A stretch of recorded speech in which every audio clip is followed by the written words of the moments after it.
কলকাতা বন্দরে অর্থাৎ শ্যামাপ্রসাদ মুখার্জি পোর্টে কিন্তু সার্ভেয়ার পদে নিয়োগের জন্য একটি বিজ্ঞপ্তি প্রকাশিত হয়েছে। একটি শূন্য পদে তোমাদের কিন্তু এখানে নিয়োগটি করা হবে এবং এর জন্য যে ক্রুশিয়াল ডেট রয়েছে তোমাদের বয়স, কোয়ালিফিকেশন, এক্সপিরিয়েন্সের জন্য কিন্তু অক্টোবরের 1 তারিখ থেকে হিসাব করা হবে। ম্যাক্সিমাম বয়স তোমাদের কিন্তু 35 বছর হলে এই পোস্টের ক্ষেত্রে আবেদন করতে পারো। কোয়ালিফিকেশন যদি বলে রাখি, তোমাদের যদি ডিপ্লোমা করে থাকো সার্ভে পদের ক্ষেত্রে অথবা সার্ভে ইঞ্জিনিয়ারিং করে থাকো, এর কোয়ালিফিকেশন থেকে অবশ্যই আবেদন করতে পারো এবং স্যালারি কিন্তু 35,000 টাকা বেতনও কিন্তু তোমাদের এই চাকরিটি হতে চলেছে। ডিজারেবল কোয়ালিফিকেশন 2 বছরের এক্সপিরিয়েন্স চাওয়া হয়েছে, যদি না থাকে তাও কিন্তু তোমরা আবেদনটি করতে পারবে।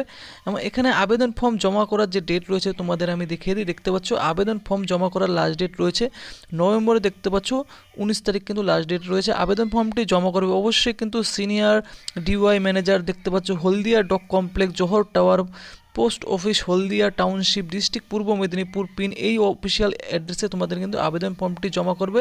এবং এই আবেদন ফর্মটি সংগ্রহ করার জন্য ভিডিওর ডেসক্রিপশনে টেলিগ্রাম লিঙ্কে অবশ্যই তোমরা কিন্তু এই আবেদন ফর্মটি দেখতে পাচ্ছ, এই আবেদন ফর্মটি তোমরা পেয়ে যাবে এবং অফিসিয়াল ওয়েবসাইট লিঙ্ক দেওয়া রয়েছে, সেখানে গিয়েও তোমরা কিন্তু ডাউনলোড করে নেবে। আর এরকম চাকরির আপডেট পাওয়ার জন্য চ্যানেলটি অবশ্যই তোমরা কিন্তু সাবস্ক্রাইব করে রেখে দেবে।